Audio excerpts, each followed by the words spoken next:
안녕하세요. 오랜만에 영상을 켜게 됐습니다.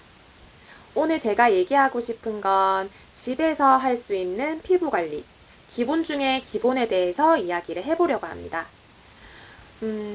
여러 가지 얘기할 거는 많은데, 너무 다 막 다다다당 얘기하면 너무 장황해질 것 같아가지고 제가 7가지로 추렸거든요. 일단 잘 정리해서 얘기를 해보도록 할게요. 먼저 첫 번째. 클렌징 잘하기. 피부 좋아지고 싶다. 이러면 클렌징이 정말 제일 우선이 돼 있어야 돼요. 저 같은 경우에는 아침에는 클렌징 워터를 이제 거품기에 넣어가지고 그걸로 거품을 내서 그걸로 세안을 하고 있고요. 저녁에는 2차 세안을 해요. 1차 세안은 클렌징 밀크, 2차 세안은 이제 약산성 클렌징 폼. 이렇게 2번에 걸쳐서 세안을 하는데 왜 약산성 클렌징 폼이어야 되느냐? 그 이유를 설명을 드리자면 저희 피부가 약산성으로 이루어져 있어요. 그렇기 때문에 이거를 약간 알칼리성 제품이나 이런 산성 이런 제품으로 씻어내면 피부에 자극이 간다고 해요. 제가 브랜드를 다 얘기해 드릴 수는 없지만 한때 거품 잘 나고 뽀독뽀독하게 세정되는 그런 클렌징 폼이 유행했던 적이 있어요. 저도 그 제품을 썼고요. 근데 사실 이 뽀독뽀독하게 클렌징이 되는 게 세안이 잘 되는 거라고 생각할 수도 있지만 그 뽀독뽀독거리는 게 사실 피부가 저희한테 비명을 지르는 거라고 해요. 수분막이 다 과도하게 날아가서 건조해진 상황이기도 하고요. 그렇게 건조해지면 나중에 장벽에 자극이 되기 때문에 지금 당장 조금 미끌미끌거리는 감이 있더라도 약산성 클렌징 폼으로 세안을 하는 게 피부에는 훨씬 도움이 된다고 합니다. 그리고 또 많이 놓치고 있는 부분이 선크림만 바르면 그냥 폼 클렌징으로만 세안해도 되지 않아? 이렇게 말씀하시는 분들이 생각보다 많더라고요. 아셔야 되는 게 선크림에는 티타늄 옥사이드하고 징크 옥사이드라고 하는 성분이 있어요. 그 성분들의 주 원료가 돌가루거든요. 이 돌가루 성분을 피부에 이렇게 막을 씌워가지고 물리적으로 자외선을 차단하는 게 그 선크림의 원리인데 이 돌가루 성분은 모공을 막기 때문에 좀 귀찮더라도 1차 세안, 2차 세안 이렇게 나눠서 꼼꼼하게 세안하는 게 좋습니다. 그리고 2번째로는 오스킨하기 그리고 충분한 수분 섭취하기입니다. 저희 피부의 모든 근본은 수분이라고 해도 무방하거든요. 피부에 수분이 충분해야 다른 성분을 받아들일 수도 있는 환경이 만들어져요. 저희 옛날 말로 밭이 좋아야 좋은 열매를 얻을 수 있다. 좋은 수확물을 얻는다. 그런 말도 있잖아요. 피부에 수분이 충분해야 미백, 탄력 이런 기능성 성분을 쉽게 받아들일 수가 있어요. 어떤 분들은 나는 피부가 예민해서 미백, 탄력 같은 기능성 바르면 트러블이 나더라? 약간 이런 분들도 있어요. 물론 제품이 안 맞아서일 수도 있겠지만 피부에 수분이 부족하면 어떤 미백 성분, 탄력 성분 이런 제품을 발라도 이 피부가 받아들이지 못하기 때문에 그걸 트러블로 내보내는 거거든요. 과영양됐다는 말이에요. 받아들일 수 없다. 그렇기 때문에 이런 경우에는 수분 보충을 충분히 해주면 나중에 그 기능성 성분을 받아들일 수 있는 그 틀이 만들어지기 때문에 수분 관리를 우선적으로 하는 것을 추천을 드립니다. 그리고 일단 수분 섭취를 많이 하는 것 이외에도 즉각적으로 효과를 보실 수 있는 게 기초 케어 하기 전에 오스킨 하는 거 완전 강추하거든요, 저는. 저 같은 경우에는 피부가 건조해서 오스킨을 시작했는데 이제 오스킨 또 저는 워터 제형, 너무 콧물 제형 말고 워터 제형으로 5번 이렇게 스킨 찹찹찹 해가지고 흡수를 시키는데 일단 수분 보충이 되면요. 피부톤이 밝아져요. 수분이 충분히 들어왔다는 거거든요, 그게. 따로 미백 관리를 하지 않더라도 일단 수분이 채워지면 피부톤이 한톤 올라가는 그런 효과를 보실 수가 있을 거예요. 그래서 저는 수분 관리를 클렌징 다음으로 강추드립니다. 그리고 3번째로는 과도하게 각질 제거를 하지 않는 거예요. 사실 저희 시중 보면 필링 제품들 엄청 많거든요.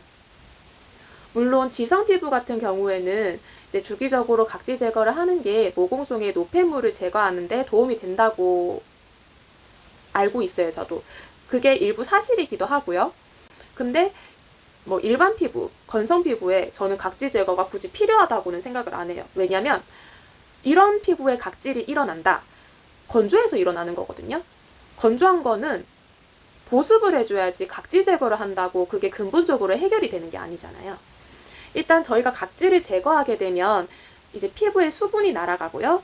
이제 피부 수분이 날아가면 건조해질 수밖에 없겠죠. 그리고 이 건조해지면은 자연적으로 탄력이 떨어져요.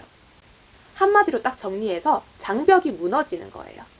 이 장벽이 무너지면 피부 홍조 오고요. 염증 생기고요. 이 피부 방어막이 아예 없어진다고 보시면 돼요.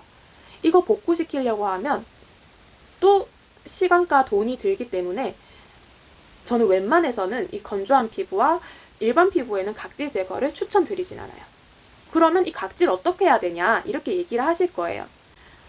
이렇게 건조한 피부랑 일반 피부에 각질이 생기는 경우에는 앰플하고 에센스 같은 걸로 충분히 보습을 하면서 이 각질을 눌러주는 게 중요하거든요. 막상 보기에는 각질을 이렇게 눌러준다고 하실 수 있는데 이거 제거해도 건조하면 또 올라오거든요. 그렇기 때문에 일단 보습이나 이런 걸 충분하게 해준 다음에 이런 각질들은 또 세안하면 자연적으로 좀 없어지거든요. 그래서 저는 무리하게 각질 제거하기보다는 충분한 보습을 권해드립니다. 그리고 네 번째, 찬물, 뜨거운 물 번갈아서 세안하지 않기. 미온수로만 세안하기. 저도 사실 청소년기 때, 초등학교 때, 중학교 때 이때는 저도 책에서 봤었던 것 같아요. 뜨거운 물로 세안해서 모공을 열어주고 마무리로 차가운 물 이렇게 착착 해가지고 모공 조여주기. 저도 책에서 보고 그렇게 좀 많이 했었던 것 같은데 그래서 제 모공이 작아졌을까요?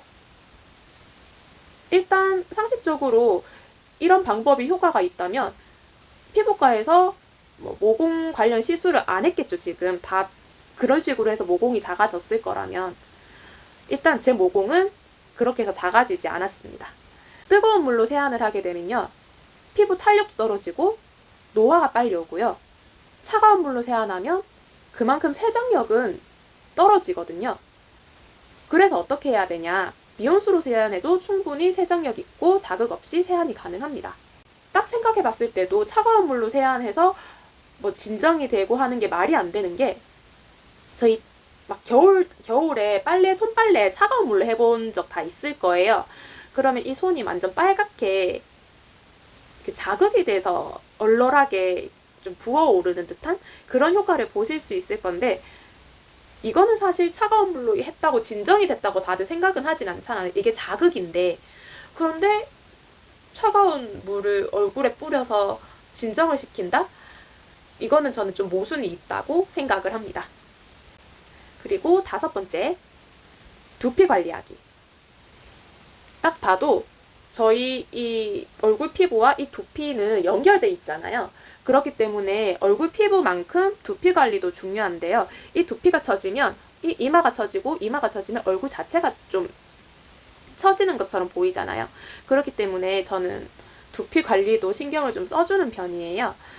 신경 써주는 게 크게 막 관리를 받고 이렇게 한다기보다는 그냥 머리 자주 빗어주기 아니면 이렇게 괄사로 측두근하고 이렇게 두피를 좀 풀어주면서 마사지 해주기. 저 이렇게 많이 하거든요. 이갈사 아니더라도 이제 자기한테 맞는 괄사 찾아서 이렇게 마사지를 해주면 혈액순환에도 도움이 되고요. 이렇게 혈액순환이 되면 머리카락 빠지는 개수가 줄어든다고 해요. 그럼 당연히 탈모에도 도움이 되겠죠. 저는 이렇게 보셔서 아시겠지만 머리숱도 그렇게 많은 편이 아니고 머리카락도 얇아가지고 이런데 좀 신경을 좀 써줘야 되거든요. 사실 이렇게 탈모 샴푸를 쓰기 전에 이렇게 관리를 해줘도 탈모 막는 데는 도움이 된다고 하니까 저는 이렇게 머리숱하고 탈모 때문에 고민이신 분들은 두피 관리하는 것을 권해드려요. 6번째, 팩할 때 고기능성 제품은 데일리로 쓰지 않기. 좀 말이 이상한데 좋은 거는 많이 써야 되지 않아요? 라고 분명히 그렇게 의문을 가지는 분들이 계실 거예요. 근데 과유불급이라는 말이 있잖아요. 영양 성분이 분명 좋은 거는 사실이지만 너무 과도하게 넣었을 경우에 이걸 피부에서 다 못 받아들이면 트러블로 뱉어내거든요. 다 피부 좋아지려고 고기능성 제품 바르고 하는 건데 이렇게 뱉어내고 트러블 나고 하면 속상하잖아요. 그러니까 앞에서도 말했지만 피부의 근본은 수분이에요. 그렇기 때문에 데일리로 수분을 탄탄하게 채워주고 일주일에 한 번만 이렇게 고기능성 제품을 써줘도 충분하거든요. 너무 욕심 부리지 말고 천천히 한 단계 한 단계씩 그렇게 관리를 해나가는 것을 추천드립니다. 그리고 마지막으로 일곱 번째. 자가 압출하지 않기. 자가 압출이라는 게 저도 사실 지키기가 어렵거든요. 막 트러블 올라오면 그냥 살짝 탁 이렇게 건드림이 없어질 것 같고 막 그런데 사실 이 트러블은 심이 이 하나가 있는 게 아니라 이 하나에 여러 개가 포도씨처럼 달려 있고 이런 경우도 있다고 해요. 이렇게 전문가들은 그 뿌리라고 해야 되나? 그걸 딱 찾아가지고 톡톡톡 하면 잘 빠지지만 저희는 아직 전문가가 아니기 때문에 그런 걸 다 알 수는 없잖아요. 그렇기 때문에 이제 압을 안 나온다고 압을 세게 주면 이게 그대로 트러블 흉터로 남는 경우가 되게 많아요. 저도 한창 몇 년 전부터 마스크를 쓰기 시작하면서 이런 혼자 막 힘줘서 짜다가 색소 침착 심하게 오고 그랬거든요. 그거 없앤다고 돈 엄청 많이 써본 사람으로서 압출은 무조건 전문가에게 가서 하는 것을 강력하게 권해드립니다. 이렇게 제가 7가지로 추려가지고 집에서도 할 수 있는 간단한 관리에 대해서 얘기를 했는데요. 이렇게 얘기를 하니까 그래서 관리가 뭐야? 거창한 관리가 뭐야? 이렇게 얘기를 하실 수도 있을 것 같아요. 말은 이렇게 했는데 그래서 관리 어떻게 하는 건데? 이게 관리예요. 7가지. 별거 아닌 것 같지만 피부의 근본적으로 피부를 개선하기 위해서는 이거 7가지 지키는 게 정말 중요하거든요. 뭐 피부과 가면 피부 다 좋아지는 거 아니야? 이렇게 생각하실 수도 있는데 일단 피부과 가면 피부가 좋아지는 건 맞아요. 사실 저도 그래가지고 오늘 피부과 가서 리쥬라닐러 받고 왔거든요. 근데 이런 효과를 더 길게 지속시키기 위해서는 처음부터 뭐 물 많이 마시고 뭐 이런 게 쉽지는 않겠지만 진짜 하루에 하나만 지킨다는 생각으로 그렇게 실천을 해나가면 이제 나만의 루틴으로 이게 굳어져서 쉽게 할 수 있다고 저는 생각을 하고 있어요. 이렇게 제가 7가지에 대해서 말씀을 드렸는데요. 다음 주에는 제가 리쥬라닐러 리뷰 영상도 이제 찍어보려고 생각을 하고 있으니까 많이 기대해 주세요. 오늘 영상은 여기까지 하겠습니다. 모두 안녕.